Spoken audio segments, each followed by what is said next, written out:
Magandang araw po sa ating lahat. This is our discussion of accounting for materials. Most of our discussion naman po na-cover naman natin dun sa ating YouTube channel discussion. Pasasadahan lang natin uli yung mga concepts and then additional problems tayo, no? Yun po yung main purpose ng video na ito. At kasama din po doon ay mga pag tawag dito, refresh din po natin ng FIFO at saka moving average. And then some additional problems po for our backflush costing, techniques po sa direct materials and indirect materials na mga questions. Sige po, let's start po. This is accounting for materials.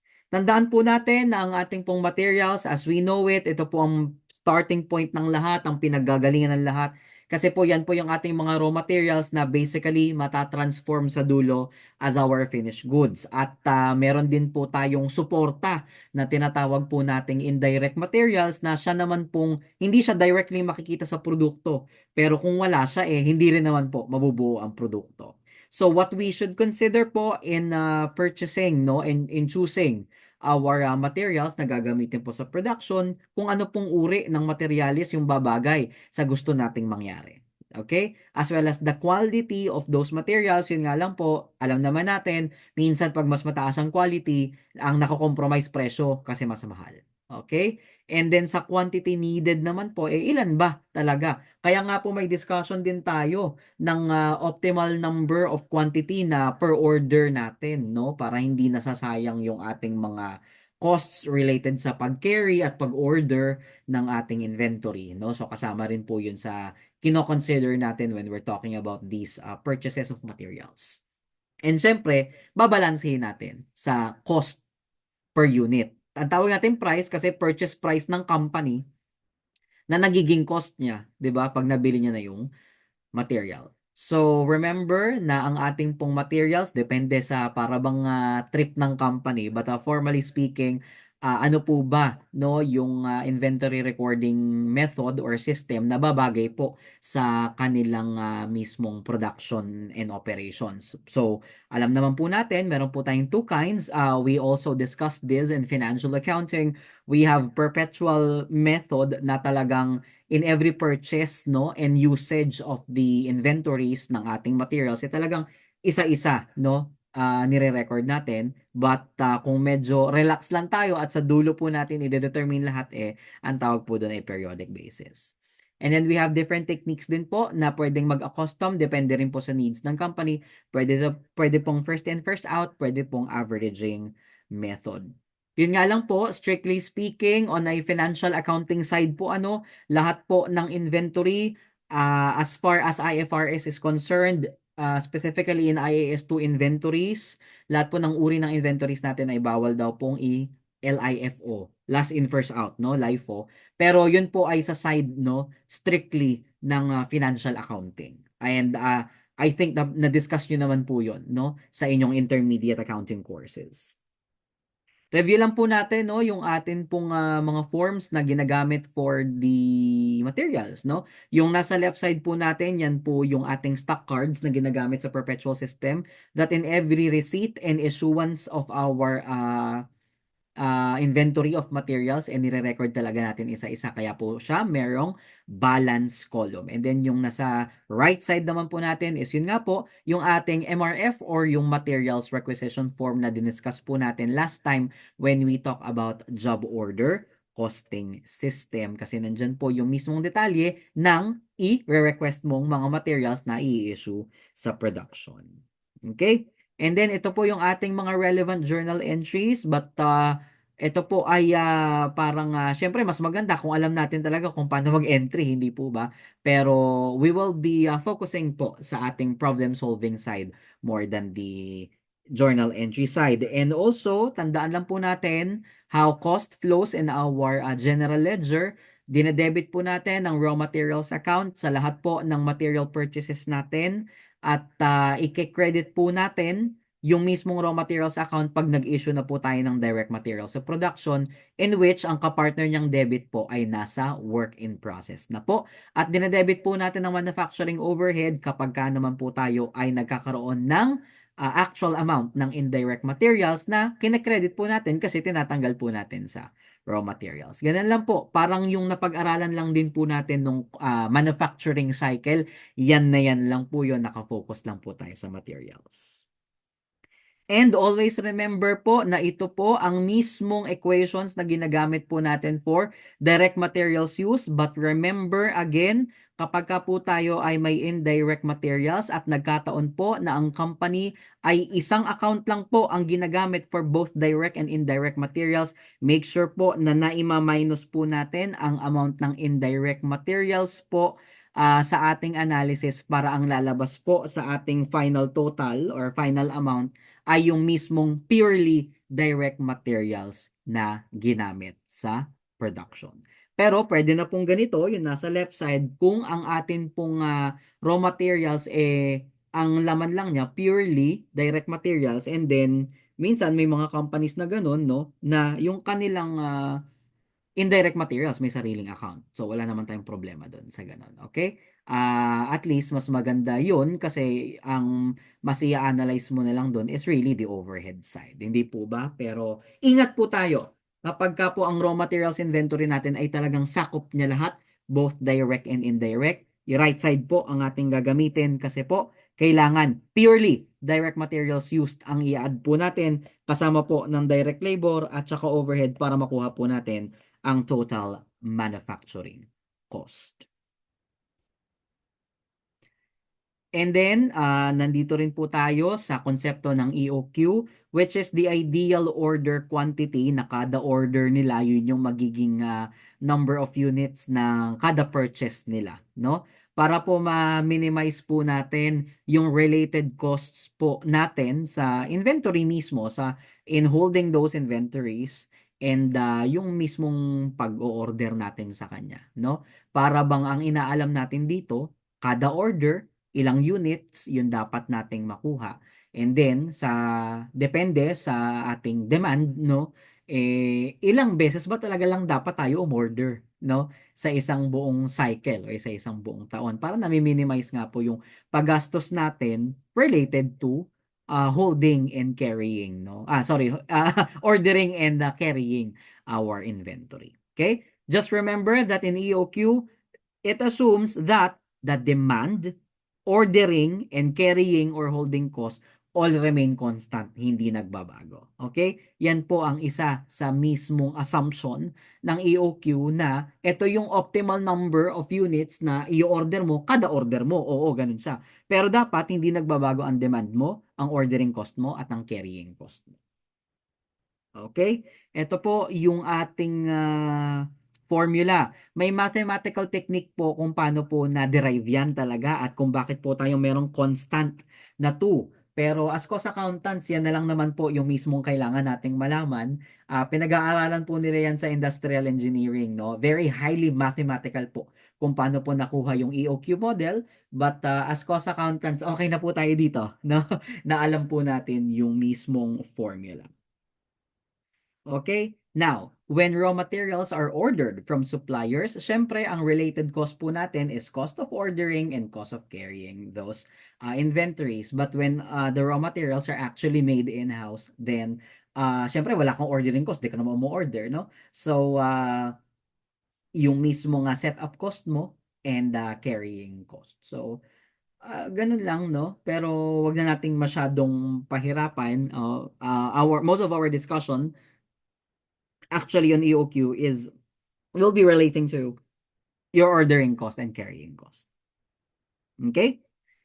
Now, if you have your EOQ already, and if you divide your annual demand by EOQ, syempre, ang EOQ mo yung mismong optimal size ng number of units na i-order mo kada order. So, pag dinivide mo siya sa annual demand, edi yun yung number of orders mo sa isang buong cycle or sa isang buong taon. Okay? At pag nalaman mo kung ilan yung orders mo mismo sa isang buong taon at dinivide mo siya, no, with your 360 days as your numerator, eh di malalaman mo tuwing ilang araw ka dapat umorder bago ka umorder uli. Parang ganun. Okay? Now, the ordering cost is your cost per order multiplied by kung makakailang order ka sa isang buong taon or sa isang buong cycle. And the carrying cost is assuming that your EOQ is para bang yung average niya, ang phrase niya ang ginagamit natin is used evenly, no, throughout the year, no. So divided by 2 lang po 'iyon, no. So you just multiply it also by the carrying cost per unit, and our premise is that nababalanse natin the level of inventory in the premise of EOQ is your ordering cost will be equal to your carrying cost. Kaya kung mapapansin po ninyo, kung maa-achieve natin 'yan, your OC will equal to your CC. Okay? And then isa rin pong konsepto na dapat po nating makita pag nag-uusap po tayo tungkol sa materials is meron po tayong mga production cycle na ang gusto nilang mangyari, wag na tayong gumastos ng storage cost kasi magastos yun. Dapat meron tayong magandang partnership or usapan with our suppliers na magde-deliver sila ng optimal amount na kailangan natin ng inventory at darating yun by the time that we need to produce something. At ang tawag po doon ay JIT. Kaya nga sabi po, the inventory arrives just in time when the entity needs it. Okay? Recap lang naman po ito no ng mga napanood po ninyo sa YouTube. Sana po na-refresh tayo. Let's now have your problems, no? Diretso na po tayo sa problems. Additional learnings lang po ito ng mga pwedeng techniques po na pwede nyo pong magamit for your midterm examination. Let's start with problem 1. During the month of October, so remember, we're talking about the month of October, Superbest Manufacturing and Trading has initially issued direct materials. Sorry for that. Hindi ako naka-premium, so may ads, pasensya na. Okay, so Superbest Manufacturing and Trading has initially issued direct materials amounting to 344,600 to production. Mga kapatid, take note of the phrase initially issued. Ibig sabihin po, sa umpisa, yun yung amount na in-issue, pero alam nyo naman kapag may sumusobra, binabalik natin sa warehouse. So, ingat kayo sa phrase na initially. Kasi, we need to take into account na, oo, initially, ang in-issue sa na direct material sa ating, ang tawag dito, production, 344,600. What if may binalik pala sa warehouse? Take note natin yun. Okay? And then, much of the stories, wag muna nating basahin lahat kasi yun naman ang sabi ko sa inyong techniques, skim-scan muna, no? Then sa dulo tayo mag-iisip, depende sa itatanong sa inyo. Okay? But I want to open you or I want you to focus rather, open to, I want you to focus, no? Doon po sa materials equation ng company na ang sabi, it is the entity's practice. Ito po, I'm reading this. It is the entity's practice to maintain beginning, ending, purchase, and usage balance of indirect materials by 20% of 100% direct materials. Ibig sabihin, kung ano man po yung mismong direct materials, kukuhanan mo pa ng 20% yung 100% na yon. Ang total materials ay dapat 120%. Hindi siya 80-20, no? Ang gusto sundin ng company, the pure amount is your direct materials at magme-maintain ka daw in all your purchases, in all your beginning, ending inventory, in all your usage. Ibig sabihin, yung buong equation natin, dapat ma-maintain po natin yung 120-120 na equation. Okay? So, gagamitin po natin yung premise na yun. Ang tanong po sa atin ay beginning balance of raw materials inventory and then mismong ending balance. So, pag binasa nyo yung number 1 and 2, ano po kaya yung maiisip natin dito? Hala, sir, bakit ganyan yung problem? Para yung beginning and ending, yung tinatanong sa atin, di ba sir, madalas given po yan? Ayan. Yan po yung mga tricky problems na kailangan napapractice din po ninyo. No? Paano yan? Hindi ba? Parehong tinatanong ang beginning and ending, parang it doesn't make sense kasi yan nga dapat yung given na meron tayo para makakuha tayo ng sagot. Like for example, materials issued, hindi po ba? Pero pag tinignan nyo rin yung number 3, pati materials issued, tinatanong din sa atin. So medyo kakaiba yung magiging technique ng ating problem. Okay? And for number 4 and 5, it's talking about indirect materials. Okay? So, dalawang bagay po na kailangan nyong ihanda ay, totoo ba na 344,600 yun talagang in-issue at nagamit na direct materials? Dahil parang may nakikita ako, merong binalik sa storage eh. Pag tinignan nyo yung huling phrase, were returned to storage. May something na binalik. And then, yung ating po bang purchases, may net purchases ba tayo? No? Ibig sabihin, di ba, ang pinagkaiba ng purchases tsaka net purchases is, kaya tayo nagkakaroon ng net purchases, baka nagkaroon tayo ng purchase return. May binalik tayo sa supplier na binili nating materials. So, kailangan po nating i-check din po yon. Okay? Sige po, ang una po nating kukunin ay current month purchases. So let's compute first for your net purchases. Ano po i-maintain natin lagi? Lalagay ko po sa taas, 100% direct materials, 20% indirect materials. So your total is 120% total materials in all of the purchase, usage, beginning, and ending. Okay. So ang initial purchase, lalagay ko po dito, ay magkano? Sabi po dito, ay purchases of raw materials include 400,000 direct materials. So ang initial purchase po natin ay 400,000 direct materials and 80,000 indirect materials. O tingnan nga po natin kung talagang sinusunod ng company yung kanilang minemaintain na equation. 80,000 divided by 400,000 ay talagang naman, no? 20% po siya. Okay? So all in all, 480 po ito. So nag-purchase po sila in total ng 480,000, which is yun nga po yung breakdown binigay naman sa problem, 400,000 direct materials and 80,000 indirect materials. Hindi po ba? Ngayon, tingnan natin. Ang sabi kasi dito, no, from current month purchases, 60,000 worth of direct materials and equivalent indirect materials were returned to suppliers. So, ima-minus po natin yung naging return. Nag-return Magkano daw po? 60,000 worth of direct materials ni return. And equivalent indirect materials. So, kahit po hindi sabihin sa problem kung magkano, kaya naman natin computein kasi may minemaintain nga po tayong percentage or equation. So, multiply ko lang. 60,000 times 0.2, this is 12,000. So, all in all, magkano ang binalik? 60 plus 12, 72,000. Okay? So, ito po yung ating net purchases ng materials. 400 minus 60, this is 340,000. And then 80 minus 12, this is 68,000. Tama ba? 80 minus 12 is 68,000. Okay, and then 480 minus 72, this is 408,000. But talagang dapat nagtutugma yan. 340 plus 68, dapat 408 yan. 'Di ba? Okay. So, okay na tayo dun sa unang analysis natin, no? Nakuha natin yung tamang amount ng ating purchases. Doon naman po tayo sa initial issuance. Okay. Mag-iba rin ako ng color para di kayo malito. Alam naman ninyo na kapag ka inisyu na sa production, parang ang equivalent niya sa ating mga pinag-uusapan dati pa, direct materials used. 'Di ba? Ganun, no?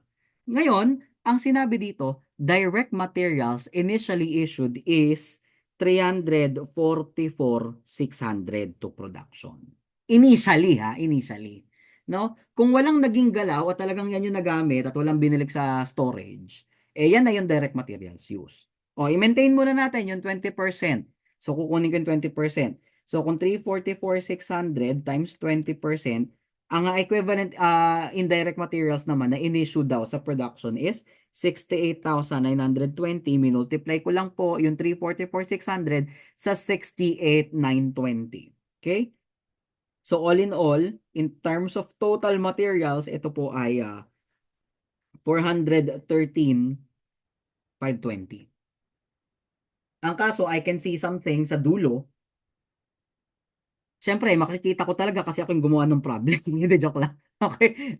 Sabi dito, no, sa problem, 5,000 excess indirect materials and equivalent excess direct materials were returned to storage. So, ang sabi naman po, meron tayong excess indirect materials na binalik. So yung nung inisyu natin 'yan, may binalik din naman sa storage kasi nga excess, which is 5,000 daw po na indirect materials. And equivalent excess direct materials. O, babalik tayo sa 100%. So 5,000 divided by 0.2, kukunin natin, pabalik yung 100%. Ang equivalent naman na excess direct materials ay 25,000. Yun. Okay? So all in all, ito po ay 30K.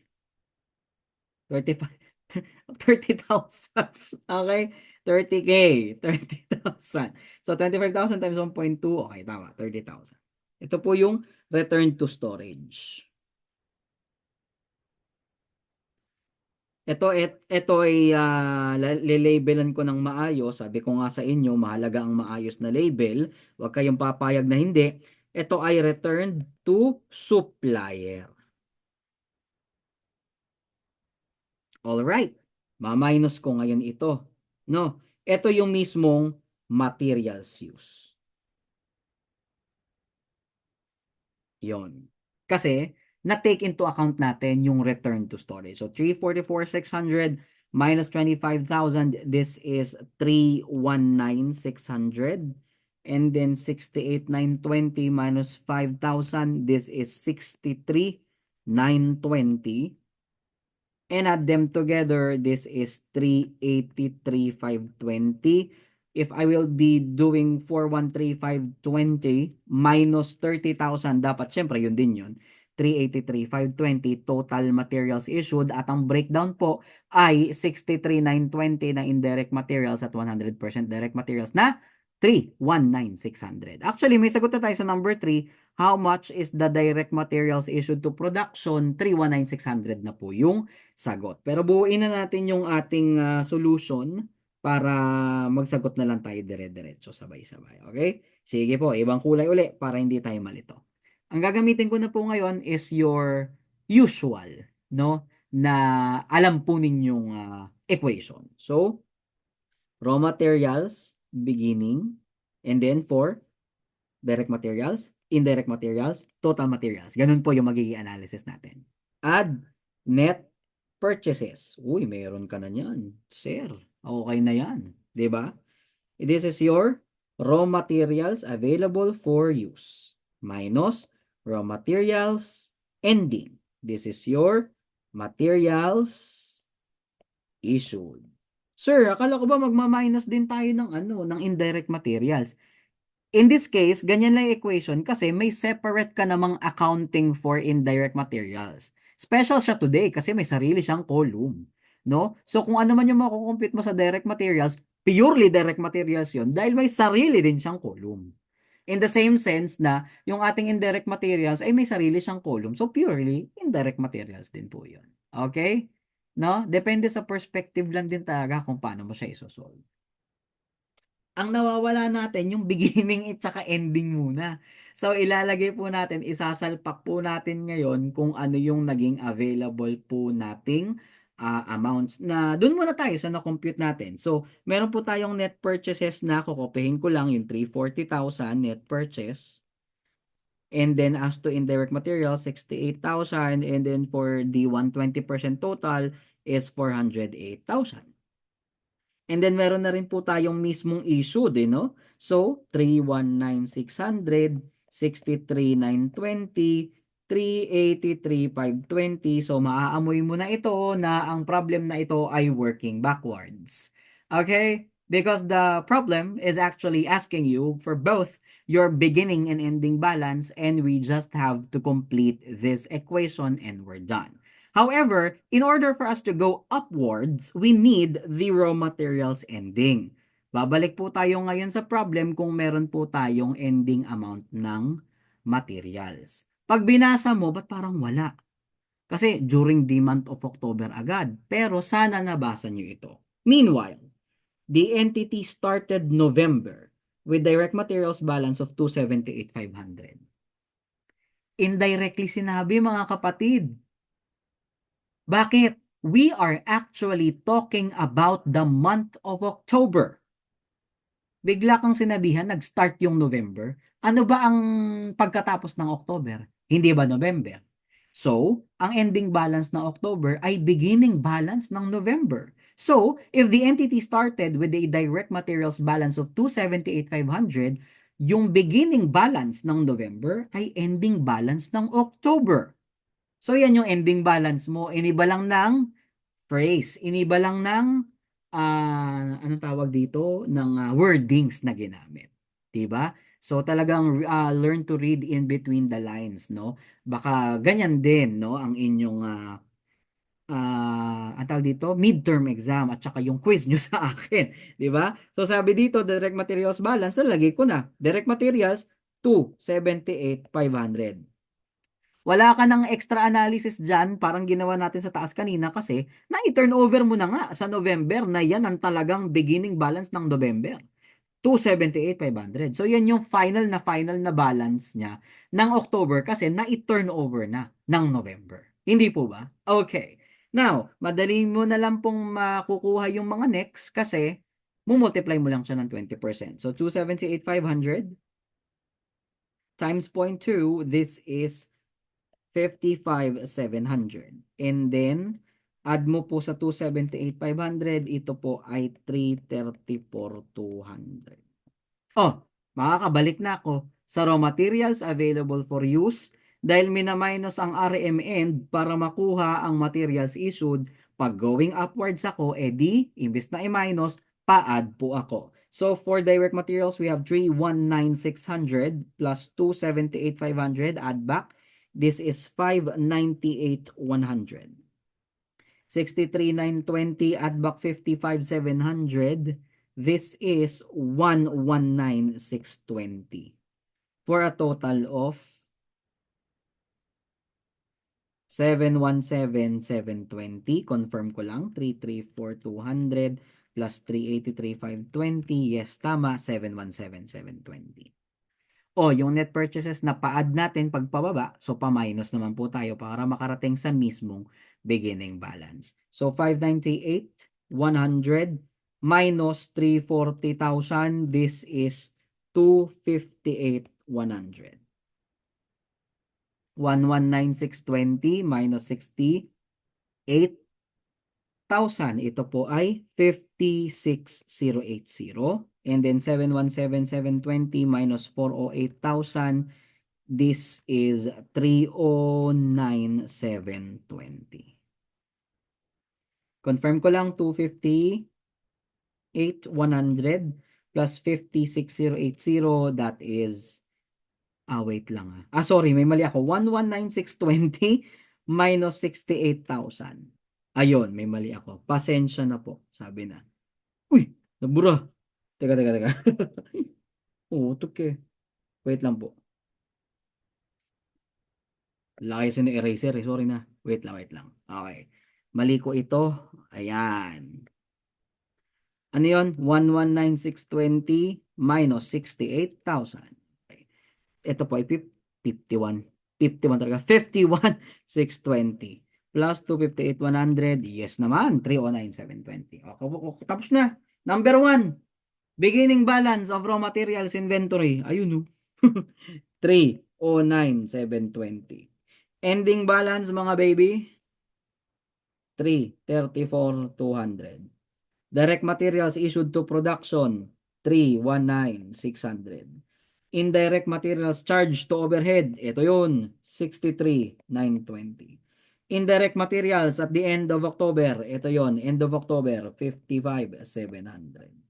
Ganyan ang supply the answer. So, be precise sa inyong pong mga ina-analyze. Okay, sige po. Yan po ay simpleng problem lang naman, no, na naglalaro ng ating beginning and ending material balances kung tutuusin, no. Yun lang naman yung premise ng problem na yan. We review our techniques for FIFO and the weighted average using problem 2.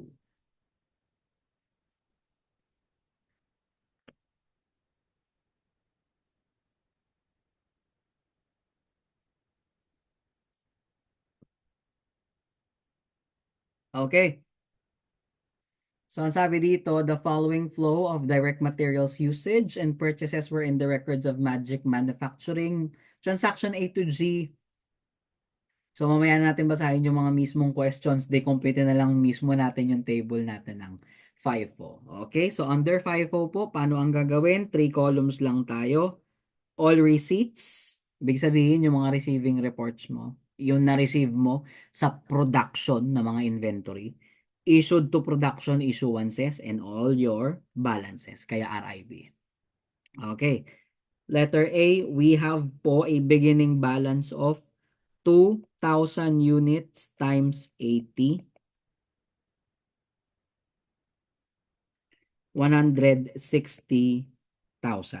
Then, for transaction B, we have an issuance of 500 units to production. So, 500 units to production, saan mo kukunin? Eh, yun lang naman ang balanse mo. Edi yung 80, yun na yun. Okay?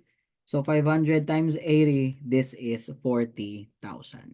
Yan lang naman din yung uri ng inventory na meron ka for now, which is worth 80 pesos per unit. So, 2,000 units minus 500, 1,500 units times 80. Wala namang bago. Okay?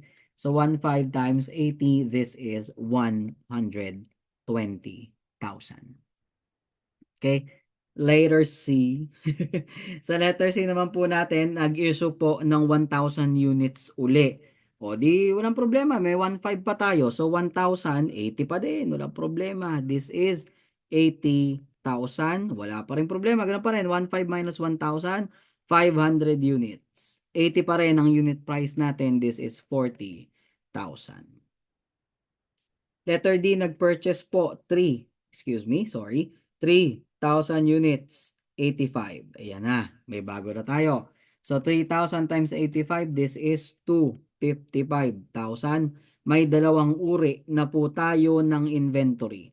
Isang 500 times 80 na 40,000 at isang 3,000 units times 85 na 255,000. Kailangan mo silang i-separate mabuti para hindi tayo magkalituhan. Dediretso ko na po ng letter E. Bumili ka uli, hindi ka na kontento. 1,000 units at 89. So, this is 89,000. Tatlo na ngayon ang uri ng inventory mo. Isang 500 worth 80 na 40,000. Isang 3,000 units na worth 85 na 255,000. At isang 1,000 units na 89 per unit na 89,000. Transaction F, nag-issue ka ngayon bigla ng 700 units. Pero, first in, first out, so ubusin mo muna yung 500, ubusin ko yung 500. Times 80, 40,000. Tapos, para mabuo yung 700, kulang pa ako ng 200. Saan ko kukunin? Next cost, 85. 200 times 85, that is 17,000. Okay? So, ubos ko na yung 500.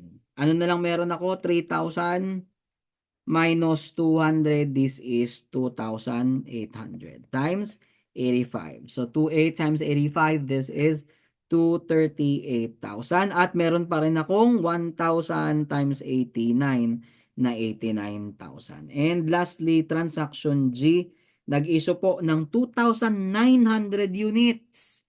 Pero, ang una mong uubusin, 2,800 lang ang meron. So, 2,800 na worth 85, which is 238,000. 29 kailangan mo, kulang ka pa ng 100.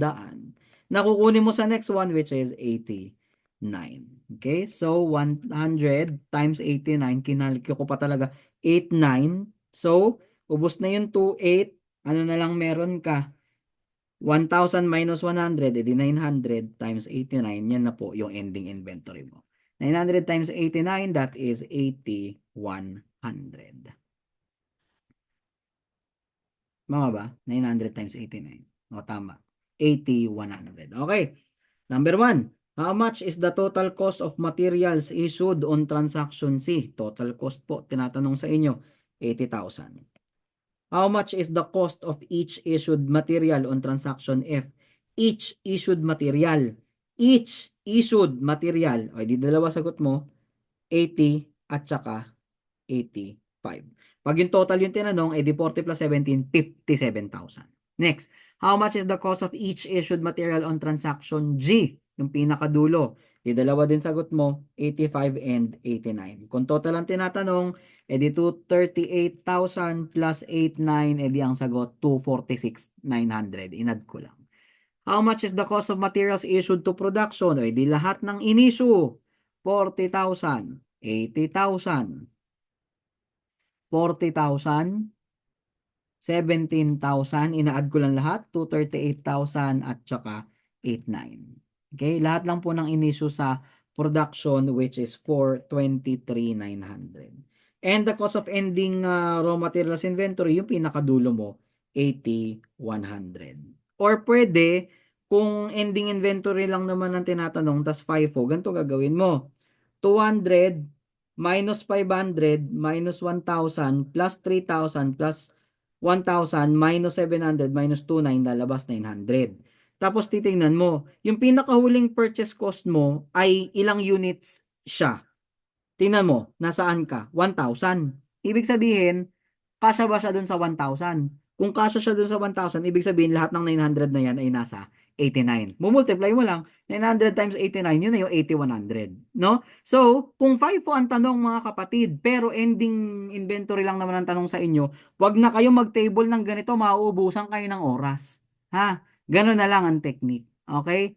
Yung pinaka-recent cost, tas kapag kunyari hindi ma-cover, tatalong ka sa next naman, paangat, yung 85 naman, kung hindi ma-cover. No, ibig sabihin, kunyari ending inventory mo 1,200, eh yung pinakahuling purchase mo 1,000 lang.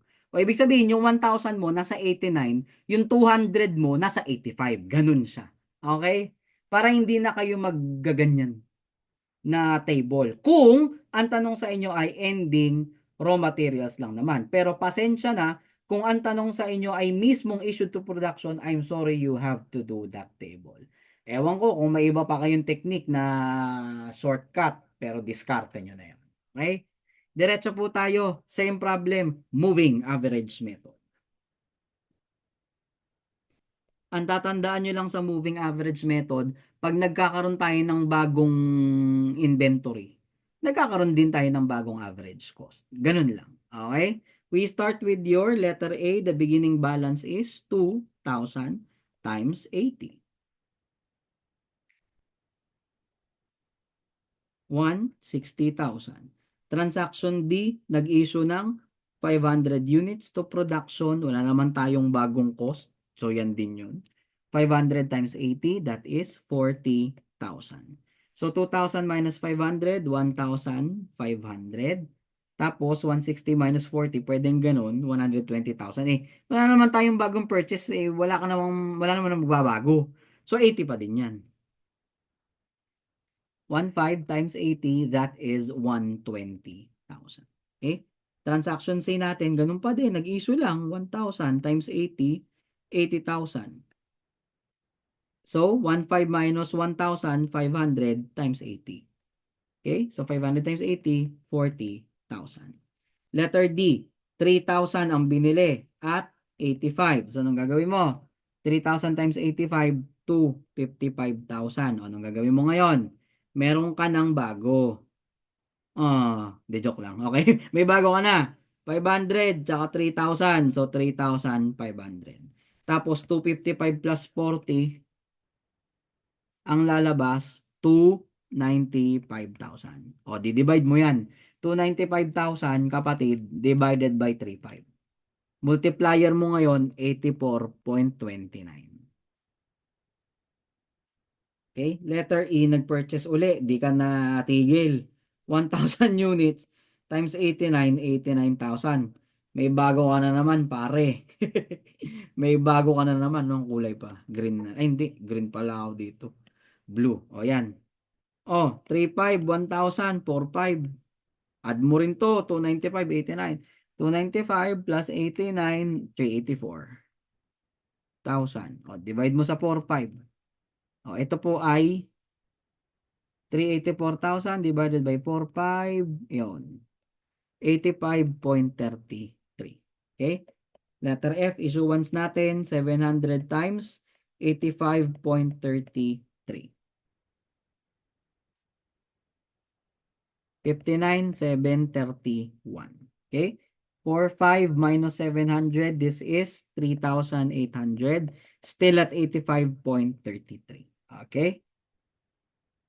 So this is 324,254. Magkakaroon ka talaga ng konting discrepancy kasi nagra-round off ka eh, no? And then yung 2,900 units still at 85.33. So 29 times 85.33, this is 247,457. 38 minus 29, ilang units po ito? Yun din po, 900 units at 85.33. So that is 76,797. How much is the cost of each issued material on transaction C? 80, kasi each. How much is the total cost of materials issued on transaction F? Total ha? 59,731. How much is the total cost of materials issued on transaction G? 247,457. Total cost of materials issued to production, o lahat ng in-issue to, total ko lang yan. 40,000, 80,000, 59,731, and 247,457. That is 427,188. So, lalagay ko dito, 427,188. Cost of ending inventory, ito na. 76,797. Kaka-discrepancy ka talaga pare kasi nagra-round off ka. O yan, sana na-refresh tayo sa FIFO tsaka moving average. Dito tayo sa EOQ.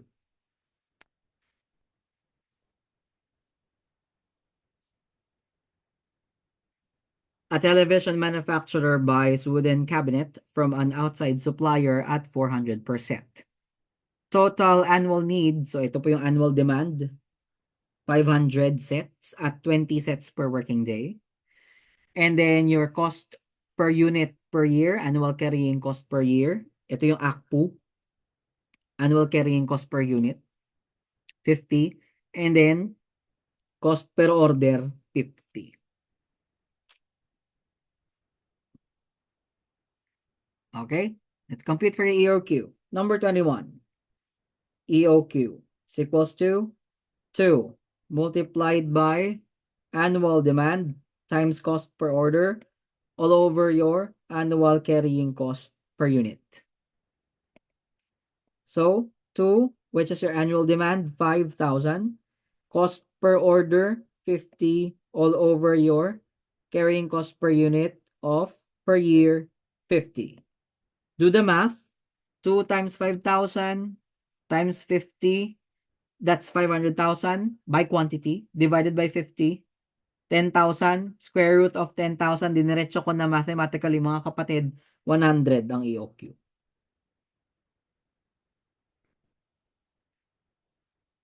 22. How many orders ang gagawin ng company annually? Ngayon, ang annual demand mo all in all sa isang taon, 5,000. Ang EOQ mo, ibig sabihin kada o-order ka, 100 units. So, ang tanong, siyempre, pag pinag-divide mo yan, isang buong cycle, isang buong taon, 5,000. Pero kada order ko, 100. So, lalabas dyan, yung number of orders na gagawin ko sa isang cycle or sa isang taon. 5,000 divided by 100, edi 50 orders.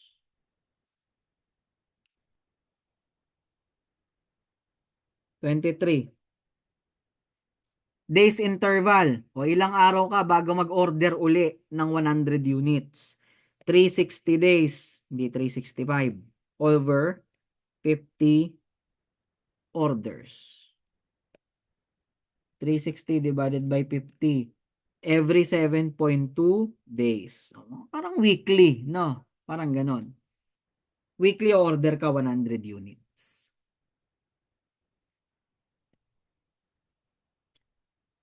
How much is the cost of carrying the inventory, assuming the inventory is evenly used throughout the year? Pag evenly used throughout the year, dinidivide lang by 2 yun, mga kapatid. Oo. So, EOQ of 100 used evenly throughout the year yun. Times, mismong carrying cost na 50. So, 100 divided by 2, 50 times 50, 25. 25. So, ito 25. Total inventory cost. Ano ba yung total inventory cost? Total cost is OC plus CC. May CC ka na. Di ba? Na 25. Ito na yung CC. O, ano kaya yung OC natin? Paano kunin yung OC? Nakailang order ka ba? 50 orders. Magkano per order? Ayun no, cost per purchase order 50. O di 25 din. O, TC, total cost of inventory. Ordering cost 25. Carrying cost ito 25. Total cost 5K. Tapos.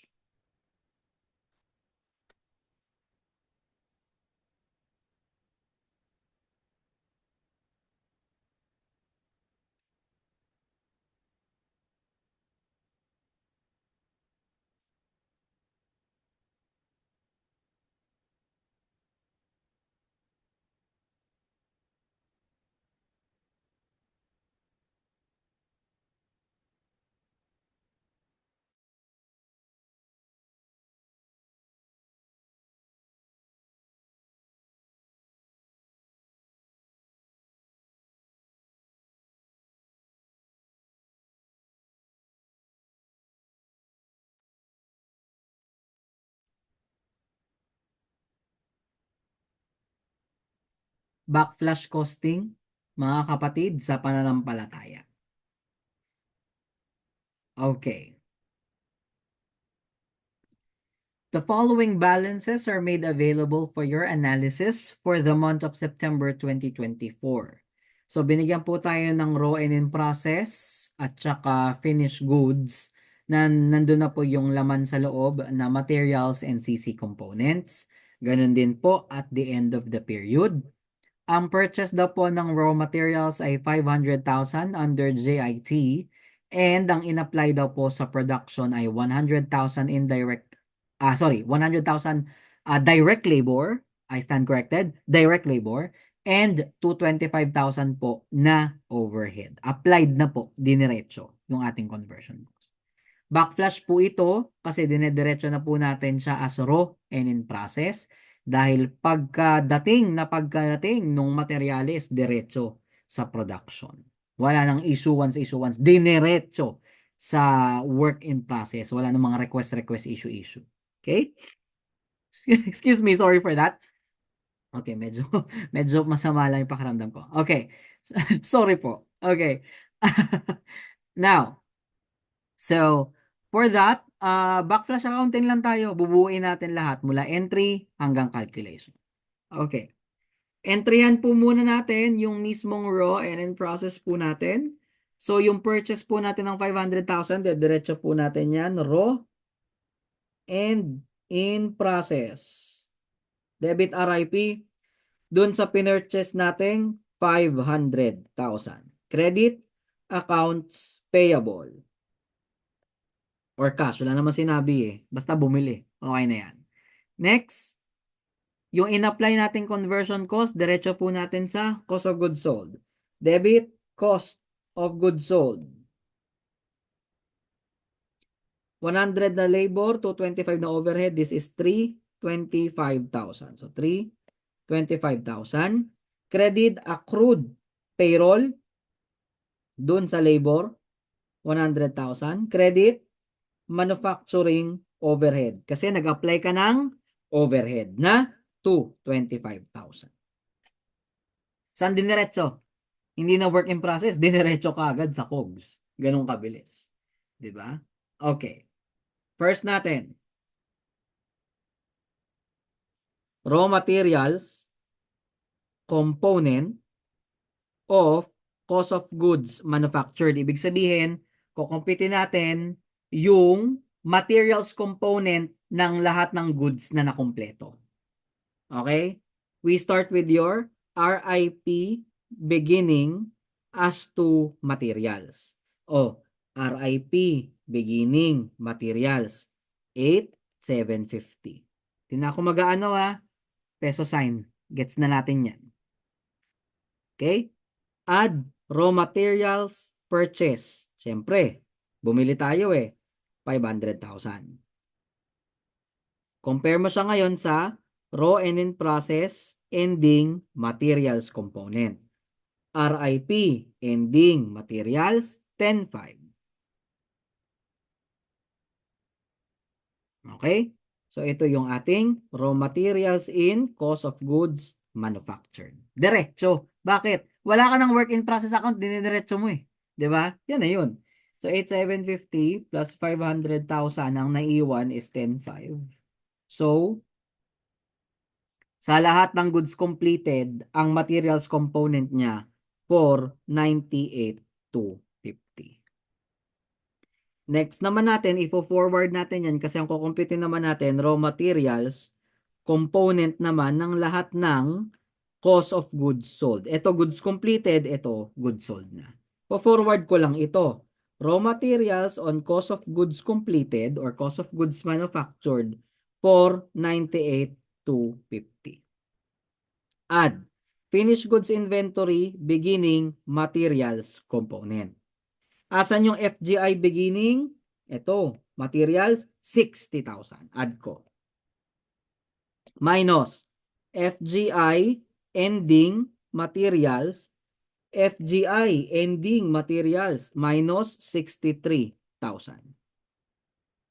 Ang lalabas dito ay raw materials component ng cost of goods sold.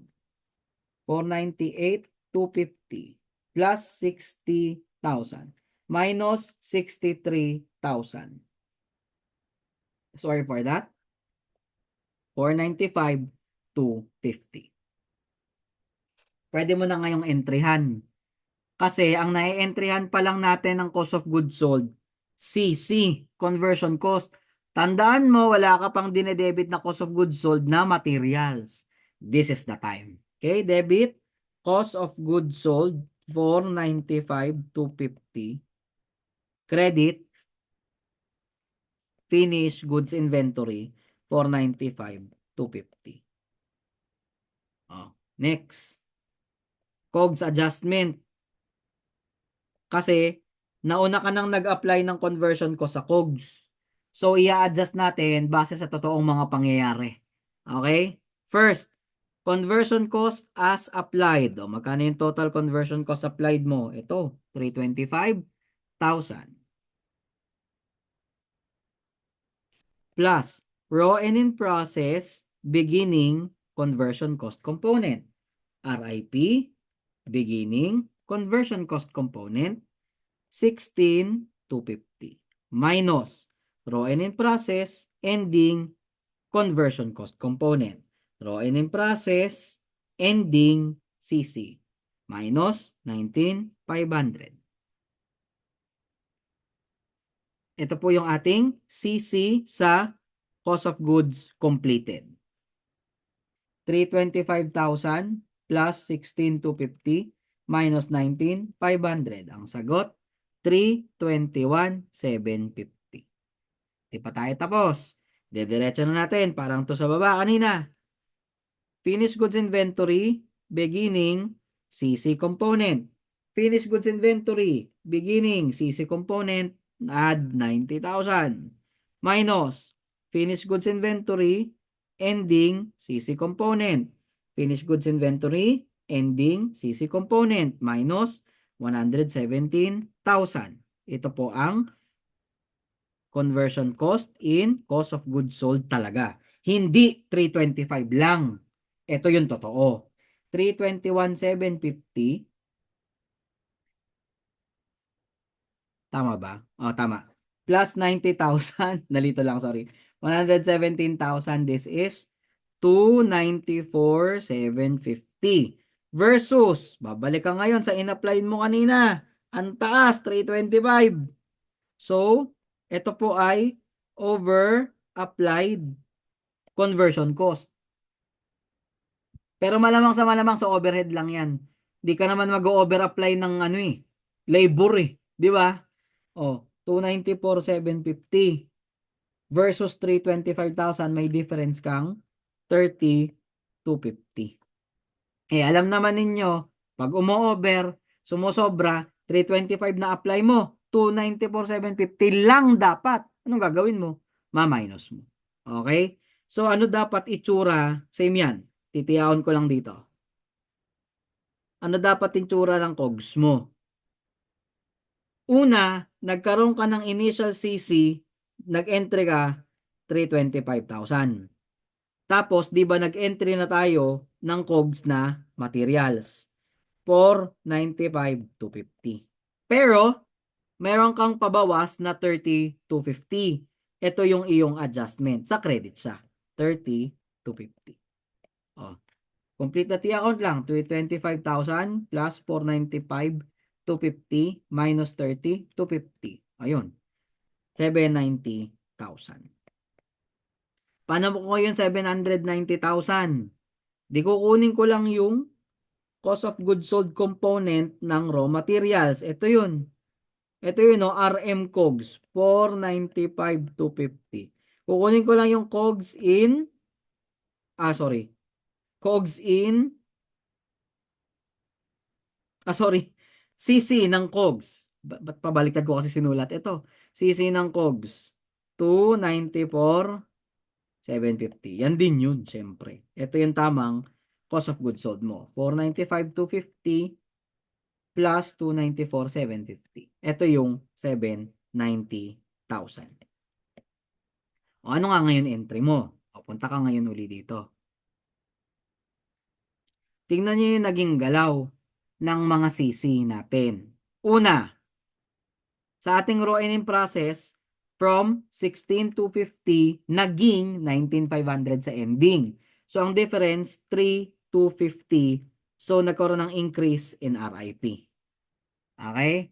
Tapos, sa finished goods naman, 90 versus 117. Tumaas din ng 27,000 increase in FGI. Okay? So, yung increase mo in RIP na 3,250 debit, RIP 3,250. Debit ka rin ng finished goods inventory na 27,000. Pag pinag-add mo yan, 27,000 plus 3,250, yan dapat ito yung 30,250 mo na credit sa cost of goods sold. At bakit credit? Kasi nga po, pabawas ang adjustment mo. You know that you did it correctly pag lahat ng ginawa mong ganyan, nagtutugma-tugma parang yung ginawa natin. Okay. O, ito yung isa, kung gusto mo yung screenshot. Tapos, ito naman yung isa.